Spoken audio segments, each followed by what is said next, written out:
दिल्ली धमाके की बात करेंगे। दिल्ली के प्रशांत विहार धमाके में जांच का दायरा अब इस दिशा में है कि कहीं इसके पीछे खालिस्तानी या पाकिस्तानी कनेक्शन तो नहीं है। कुछ अहम सुराग मिले हैं, लेकिन जांच अभी नतीजों से बहुत दूर है।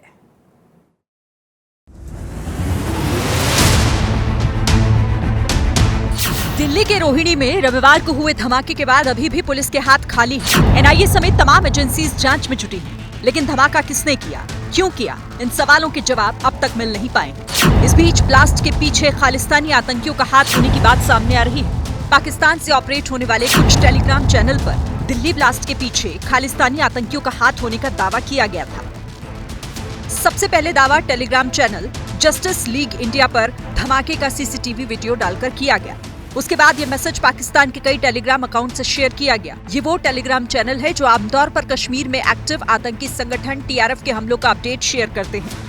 हालांकि दिल्ली ब्लास्ट के बारे में जो जानकारी पाकिस्तानी टेलीग्राम अकाउंट पर शेयर की गई, उसे प्रोपेगेंडा का हिस्सा माना जा रहा है। दिल्ली पुलिस ने टेलीग्राम को चिट्ठी लिखकर जस्टिस लीग इंडिया के बारे में जानकारी मांगी है। पुलिस दूसरे सोशल मीडिया प्लेटफॉर्म पर भी निगाह बनाए हुए है और जानकारी जुटाई जा रही है। सीआरपीएफ के स्कूल के बाहर हुए ब्लास्ट की जिम्मेदारी अब तक किसी संगठन ने नहीं ली। पुलिस सूत्रों के मुताबिक अब तक की जांच में ऐसा लग रहा है कि धमाके का मकसद किसी को चोट पहुंचाना नहीं, बल्कि मैसेज देना ज्यादा है। दिल्ली में बीते दिन सुबह करीबन 7:30 बजे बम ब्लास्ट की घटना हुई और ये घटना सीआरपीएफ स्कूल के पास की बताई गई। आपको इसी के साथ में मैं याद भी दिला दूं कि मई महीने में देश की राजधानी दिल्ली में 150 से ज़्यादा स्कूलों में बम धमाके से जुड़े ईमेल्स की धमकी दी गई। संडे दिन इसलिए चुना गया ब्लास्ट को करने के लिए कि ये कहीं ना कहीं संदेश देने की कोशिश है। सभी इसको अलग अलग एंगल से जाँच कर रहे हैं। सूत्रों की माने तो खुफिया एजेंसी इस धमाके के पीछे पाकिस्तानी कनेक्शन की भी पड़ताल कर रही है। खुफिया विभाग ने त्योहारों के मद्देनजर दिल्ली में अलर्ट जारी किया था और अब इस धमाके के बाद दिल्ली के संवेदनशील इलाकों की सुरक्षा और बढ़ा दी गई है। उधर दिल्ली के रोहिणी धमाके में पुलिस को एक सीसीटीवी फुटेज मिला है जो ब्लास्ट से कुछ घंटे पहले का है। जांच इसमें दिख रहे एक शख्स पर जाकर टिक गई है। इसके अलावा धमाके वाली जगह से जो सफेद पाउडर मिला था, उसे लेकर भी अहम जानकारी सामने आई है।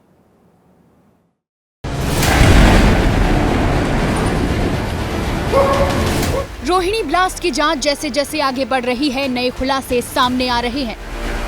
धमाके वाली जगह पर जो सफेद पाउडर मिला था, उसकी जांच के बाद एफएसएल ने बताया कि सफेद पाउडर में 3 केमिकल मिलाए गए थे। इनमें हाइड्रोजन पेरोक्साइड, बोरेट और नाइट्रेट शामिल है। ये तीनों केमिकल बम बनाने के लिए मिक्स किए गए थे। सूत्रों के मुताबिक इस तरह के केमिकल का इस्तेमाल माइनिंग में किया जाता है। अब आपको मिलवाते हैं उस शख्स से जिसने धमाके के बाद सबसे पहले पुलिस को फोन किया था। ये है नरेश कादियान। जिस वक्त धमाका हुआ, कादियान घर में बैठकर काम कर रहे थे। धमाका होते ही कादियान ने वीडियो बनाया, फिर पुलिस और एनएसजी को पूरी जानकारी दी। दिल्ली पुलिस ने तुरंत कार्रवाई करते हुए कोऑर्डिनेट सबसे कर लिया। फिर उनके टेलीफोन एक के ऊपर एक आए, तो मैंने टेलीफोन का मैकेनिज्म ऐसा बना रखा है, अननोन कॉल मेरे को टेलीफोन रिसीव नहीं करता, ब्लॉक में हो जाता है। तो उसके बाद मैंने देखा कम से कम 15 टेलीफोन ब्लॉक में थे। फिर एक एक करके मैंने पूछा, फिर उन्होंने बताया मैं यहाँ से फायर ब्रिगेड से, एनएसजी से, फिर उनको सबको बता दिया। इस बीच दिल्ली पुलिस को एक सीसीटीवी फुटेज मिला है जिसमें 3 संदिग्ध नजर आए। फुटेज में धमाके से एक दिन पहले यानी शनिवार रात सफेद रंग की टी-शर्ट पहने एक संदिग्ध ब्लास्ट वाली जगह पर नजर आया, जो वहां कुछ देर के लिए रुका और फिर वहां से चला गया। इसके अलावा 2 और लोग भी ऐसे दिखे जिनकी गतिविधियां संदिग्ध है। पुलिस अब इन संदिग्धों की तलाश कर रही है। अब बड़ा सवाल है कि जब जब ऐसे धमाके होते हैं तो उससे हम क्या सबक लेते हैं। रोहिणी धमाके के बाद एबीपी न्यूज की टीम दिल्ली के मुख्य बाजारों में सुरक्षा व्यवस्था को देखने के लिए पहुंची, लेकिन जो कुछ हमें दिखा उससे तो यही लगा कि कोई सबक इससे नहीं लिया गया।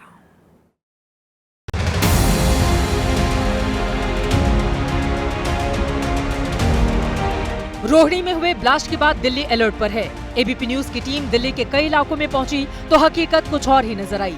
सबसे पहले हम आपको लाजपत नगर लेकर चलते हैं। मार्केट के मुख्य द्वार पर ही इस तरह के दिल्ली पुलिस के छोटे छोटे से पोस्ट बने हुए हैं जहां पर तैनाती पुलिस बल की होनी चाहिए, लेकिन फिलहाल हमें यहां पर कोई भी तैनात व्यक्ति नहीं दिखाई दे रहा है। यहाँ पर कोई रहता है पुलिस वाला? नहीं। कभी कभी आते हैं? मतलब कभी कभी आते हैं। शाम को रहते हैं? शाम को नहीं। सुबह को रहते हैं? सुबह को भी नहीं। अच्छा, दोपहर को रहते हैं? दोपहर को भी नहीं, कब रहते हैं कुछ मालूम है? जब आते हैं तब रहते हैं सच्चू साहब और वो मैडम। पुष्पा मार्केट, जिसे लाजपत नगर की मेन मार्केट कहा जाता है, वहां से मार्केट में जाने के लिए 2 मेटल स्कैनर डिटेक्टर लगाए गए हैं, जो महज सजावट के लिए ही है। कि मैं स्कैनर से गुजर गई, लेकिन कोई मेटल डिटेक्टर के स्कैनर से कोई बीप नहीं आई, कोई आवाज नहीं आई। यानी ये कहना मुश्किल है कि स्कैनर भी काम करता है या नहीं करता। अब आपको खान मार्केट का हाल बताते हैं। यहाँ भी पुलिसकर्मी दूर दूर तक नजर नहीं आए। इस वक्त खान मार्केट में हम लोग मौजूद हैं। यहाँ की स्थिति अगर आप देखें तो यहाँ दूर दूर तक चलने पर भी आपको कोई पुलिसकर्मी नजर नहीं आता, कोई सुरक्षाकर्मी नजर नहीं आता।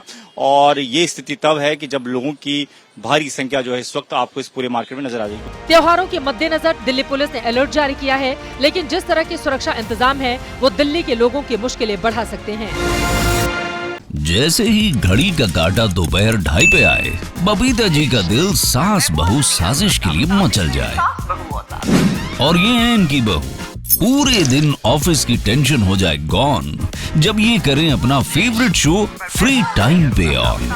इनकी तरह आप भी देखें अपना फेवरेट शो अपने टाइम पर और डाउनलोड कीजिए ABP लाइव ऐप अपने स्मार्ट टीवी पर।